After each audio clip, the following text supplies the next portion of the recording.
Welcome back, everybody, to another episode of UPressPlay Sports. I'm your host and sports editor, Richard Pereira. Joining alongside me today is photo editor Eston Parker and contributing writer Kevin Garcia. Welcome back, guys. How's it going? Doing great. How you guys doing? Doing really well. That's good to hear. Starting off this episode, we have FU football. They played last Saturday for the 20th annual Shula Bowl against the Florida International Panthers. And safe to say, we defend our title as a defending champions of the Shula Bowl for a fifth consecutive time, as we blew FIU out 58-21. Guys, what did you think of FIU's performance on Saturday afternoon? It was definitely a statement win. That first half was almost like a warm-up for the second half because they just completely blew them out of the water in the second half, to the point where Nick Tronti got game time late in the third quarter. If that wasn't a sign of our domination over them, I'm not sure what was. Yeah, the offense was on fire. So it combined like 709 yards, I believe, between rushing and passing. And Perry had 3 touchdowns. Johnny Ford had 100 yards. Like, it was just unbelievable. It was a good performance. The game really, it was close, I guess. Like through the first quarter was close, but then the second quarter things got a little bit out of hand. But then by the second half, it was just not really much of a contest. Yeah, and I'd have to agree with that. You were close on how FU combined in passing and rushing. It was 710 yards. Perry, after a rough game against Air Force, he bounced back with a resounding performance, going 18 for 21 in passing for 329 yards with 3 touchdowns and a rushing touchdown for himself. So a great recovery from a rough performance against Air Force. And the running game actually did its job once again, came back to life.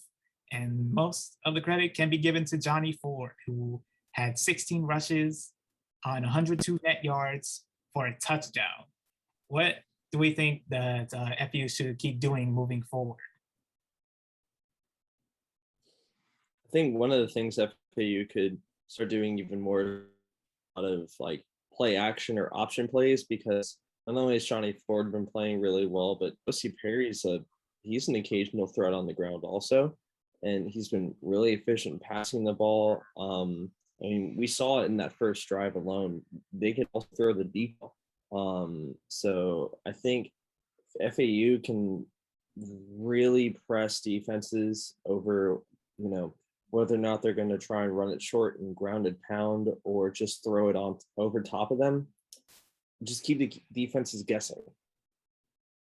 Yeah, I think that's a pretty good point. I'd like to see Perry run the ball a little bit more, maybe scramble, be more elusive. But it's really hard to say what they could do after a performance like they just delivered this past week. Like, there's really not many holes that we can critique in their game right now. Yeah, but we'll figure out what they plan to do next game as they go on the road to Birmingham, Alabama to take on the UAB Blazers. That will happen on October 9, a Saturday at 3:30 p.m. and it will be broadcast on Stadium. So our fans, just keep an eye on your football team as they look to continue their winning ways coming off a Shula Bowl victory. Moving on, we have men's soccer. They played 2 games this past week. The first coming on Tuesday against Jacksonville as they torched them 3-0, which was basically coming off a back-to-back 3-0 victory over Old Dominion like 2 weeks prior. And then yesterday, they went on the road to South Carolina as they drew 2-2 with the South Carolina Gamecocks. So the FU continues its solid start to the season, its best start since 1991, and the offense is still continuing to roll. Eston, what are your thoughts on how FU has maintained its offensive performance? Essentially, FAU has done a really good job of spreading their goals out, kind of like we talked about last week. Mikalenko scored his 5th goal of the season, and Philip Chuck scored his 6th. They are our two leading goal scorers, but not only are we scoring a lot of goals, not to mention besides our strikers, but we have a lot of guys that can create opportunities and distribute the ball really well. I mean, Luis Hidalgo, a fullback, has 6 assists on the season. I think the person in second, it might be Nacho, has 3. So great distribution. Yeah, they're continuing the momentum from last season, even better. Last season they had 14 goals scored in 12 games. After 9 games this season, they have 21. So it's a major improvement. And then you look at the assists, which was 6 last season. Now it's 24. So it's pretty clear they're blowing their offensive stats from last season out of the water. So they should really keep it up. And they should definitely do that against Marshall, who are the defending NCAA champions, on October 9 at 7 p.m. And it is a home game. So head out to the soccer stadium and cheer on the Owls for an upset victory. Moving on to women's soccer, unfortunately, the same can't be said for them as they lost at home 1-0 to Middle Tennessee. So it's pretty much a rough start for them so far. And what should we expect for them to adjust for the last games of the season? I think they're going to be way more pressing towards the attacking end. I mean, not scoring at home is really frustrating. And excuse me, we've seen before in throughout the season that they can create chances, but it's a matter of just getting the ball into the net. They gotta create more opportunities. Mm-hmm. Yeah. I when it comes down to it, I don't think their team is bad. Their defense is solid for the most part. But I do agree that it's pretty much the midfield and the offense have to come to terms with one another and create more opportunities to score more goals. And that will be crucial as the season continues winding down. FE Women's Soccer's next game will be on Saturday on the road in El Paso, Texas against UTEP on October 9 at 9 p.m. So hopefully they bounce back from that defeat and recover and end the season on a good note, potentially. Now, moving on from FE Sports, we have NFL football of week 4. So guys, what have we seen so far that has caught our eye? I mean, starting off, Brady going back up to New England and just etching out a win. That was a really fun game to watch. Too bad for the Patriots. Nick Folk could not win the game. He, as Al Michael said, had another doink right off the crossbar. But being a Dolphins fan and after us losing in really disappointing fashion to the Colts, I was even more happy to see the Patriots lose. Another game, the Packers, they look really good. Aaron Rodgers looks like he's quite angry. I mean, he's playing like a madman right now. And on the opposite end of that game, Pittsburgh does not look good. I mean, I know they're facing Aaron Rodgers in Green Bay. That's a tough environment, but they are really struggling. I'm not sure if they're even going to make the playoffs at this rate. No way. Yeah, I rate the Bengals higher than the Steelers right now. I think this has got to be Ben Roethlisberger's last season. It's just not looking good for them. Yeah, Big Ben he's cooked. I think it's at the end for him. The Cowboys are for real as well.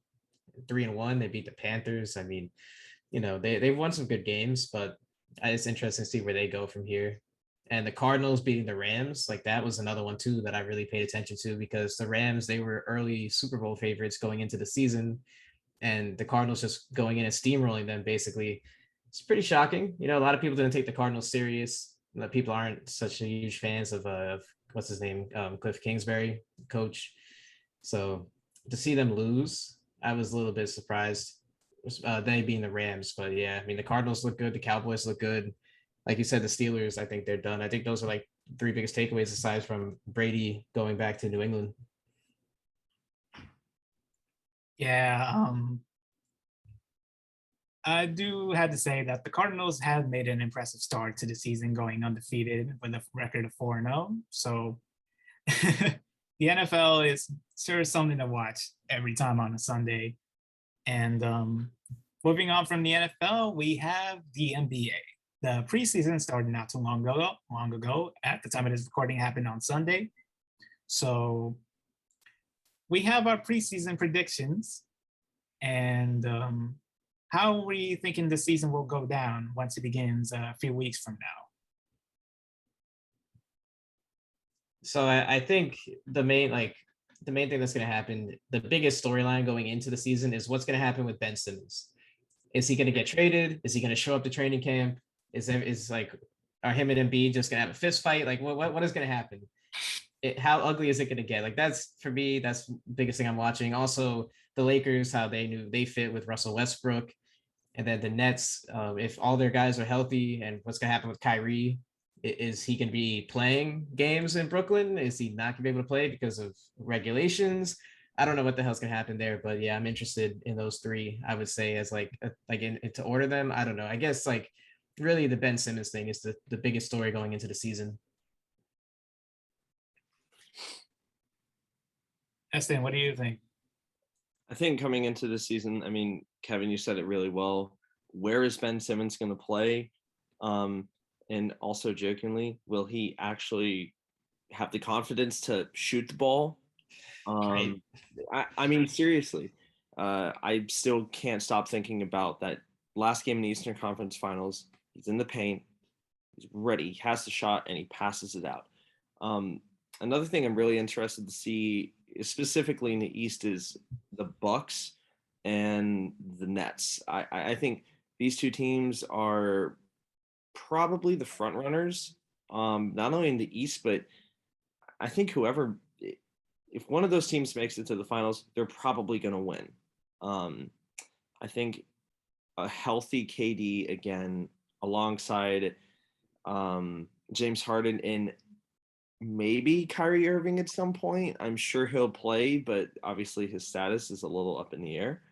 I think when those two teams play each other, those will be the premier matches. And out west, like you said, Kevin, it'll be interesting to see how Russ fits in with the Lakers. Personally, I'm not too confident that they're going to make it out of the West. I think they'll make it to the conference finals, but I also don't think either LA team is going to make it to the finals, but we'll cross that bridge when we get there. Well, going off of what you said, Eston, I do agree that the Nets and the Bucks are undoubtedly the top two teams in the Eastern Conference. And speaking of the Eastern Conference, I do have my preseason predictions ranking my top 10 with the playoff spots and the play-ins. So topping the conference, I have the Bucks. Number 2 is the Nets. Number 3, Miami Heat. Number 4, the Knicks. Number 5, the Atlanta Hawks. Number 6, the Boston Celtics. Number 7, the Chicago Bulls. Number 8, the Philadelphia 76ers. Number 9, the Charlotte Hornets. And number 10, the Indiana Pacers. So what do you think of those predictions? And I know that Philly is a little under the radar, but as we know with the situation of Ben Simmons, the Sixers are going to look a little bit dysfunctional, to say the least. And I know you can agree with me on this one, Eston, because we have a few gripes with Doc Rivers. Here's the thing with the Sixers, right? And also, maybe some people view this as a hot take. I don't think it is. I think Doc Rivers is the most overrated coach in the NBA. But anyways, and I will say that every week on this show. But I think it all depends on what the Sixers can get back for Ben Simmons, if they are able to trade him. If they can get a good package, like if it's mostly draft picks, I think they're going to be low in the East. Still make the playoffs, but they're not realistically going to be a threat to get out of the East. If they can bring in someone to replace him at the point guard position, or maybe improve some other spots, get some more really strong players around Joel Embiid and Tobias Harris, I think this team can definitely be a threat. But still, no matter who they bring in, I really don't see them outpacing either the Bucks or the Nets by any stretch. But it all depends on what they get back for Simmons. So, yeah. Hey, Kevin, what do you think? I think you have Philly pretty low. I think and I think you have Miami a little high.